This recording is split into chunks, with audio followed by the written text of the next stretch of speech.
Our panel's ready to talk all about the Mag 7. You love them? You hate them? Well, let's see. Because you don't hate them. You don't hate anything. Hate's not nice.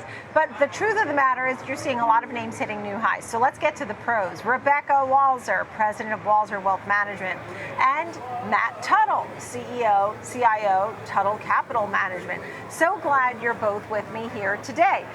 Rebecca, I'll start with you. Big picture, Nvidia's been a name that you've liked. You've been right on. It continues to hit new highs. Tell me about your big picture on these names. Yeah, well, they're both, all Mag 7s are really facing tailwinds that are going to push them to the ultimate, of everything, which is basically cloud computing and AI. And so they all have opportunities. Obviously, I would say the two worst performers of this breath right now, I'm going to call it, are Apple and Tesla. And that's Tesla's kind of morphing into other things, robo-taxi. And Apple obviously is facing a lot of headwinds with tariffs, Chinese supply chain, all those things. But the rest of the others have done quite well besides just Nvidia, right. on that space. And there's as Microsoft with Azure and its OpenAI partnerships. There's a lot of good little indicators on a lot of things. Google, I would say, would be also someone that's going to be a little bit on the hurting side because they are going to have a direct competition on their Boolean search with all of the ChatGPT and OpenAI and all these things that are taking away just direct search engines. But the good thing with Google is they have low price earnings ratios, and so they still have some room to grow. So overall, all of Mag 7, I think, will do well in this space, but we've got some issues. So obviously feeling a little more positive than negative there. Matt, how do you feel about the group overall? I mean, Rebecca's saying more tailwinds than headwinds at this point. How about you? Yeah, I would agree to an extent there. So I don't love them. I like them. Markets are new highs unless Trump tweets something else about tariffs. And so, there are a ton of tailwinds. 40 cents of every dollar pretty much that goes in the indexes go in these names. Apple, we do have a 2X ETF for. That's the only one that I don't personally own. I think Apple has the potential to be a massive winner in AI. Right now, they do have some issues. Tesla is one I like. I know that is the most hated of the names. I don't look at it as a car company. I look at it more as robotics, and you can't bet against Elon Musk. So I like them here. So you're betting on Elon Musk and more of the AI story. They have the humanoids, they have energy for Tesla. Apple is the one that it seems that all of our guests today have stayed away from Apple. Let's talk more about them, some of these names specifically. Let's get to Nvidia, for example. That is a name that has been pushing up against highs.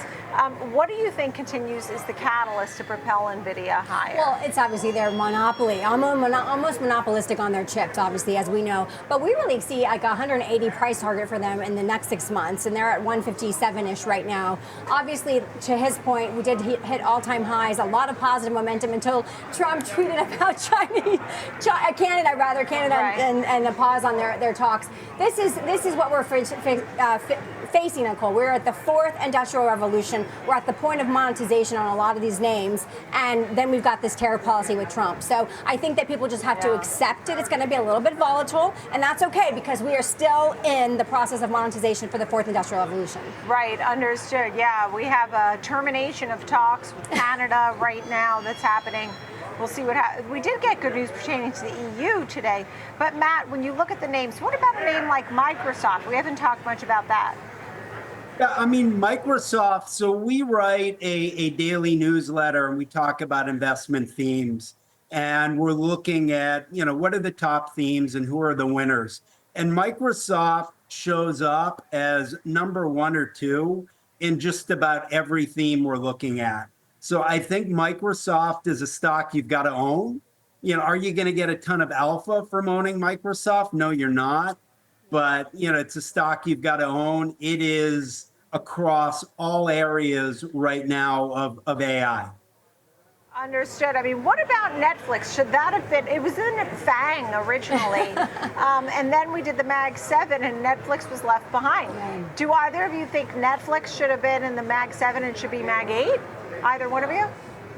No, I don't think so. No? I think Okay, the one thing I love about the Mag 7 is there's so much tied to AI. Netflix is just an entirely different business. I see. Until they can put us in there in the story as an avatar, then we'll bring Netflix so in. not enough AI. Not enough AI story necessarily yet. Is there a different name that you think should have gone in there? That has the market capacity and breadth, and I can't think of one off the top of my head right now. Yeah. And how about you, Matt? I mean, would there have been another name that, a lot of folks like what AMD's been doing. Does that go in there? Another chip maker. No, AMD, lately it's been doing well, but that was a laggard for so long. I would agree. I can't think of another name that's there right now. We'll have to wait for Kramer to come up with something. So then, when you think about the headwinds that could hit this group, it sounds like, and Patrick Mueller, by the way, who was on with us earlier today, he liked most of these names. He talked about Alphabet, Google, that was one that he liked too, Nvidia, but he said maybe no Apple. So when we think about the headwinds to these names, Matt, what is something that could be hitting the group overall? I think the headwinds are more macro. There's still so much to be figured out on these tariffs.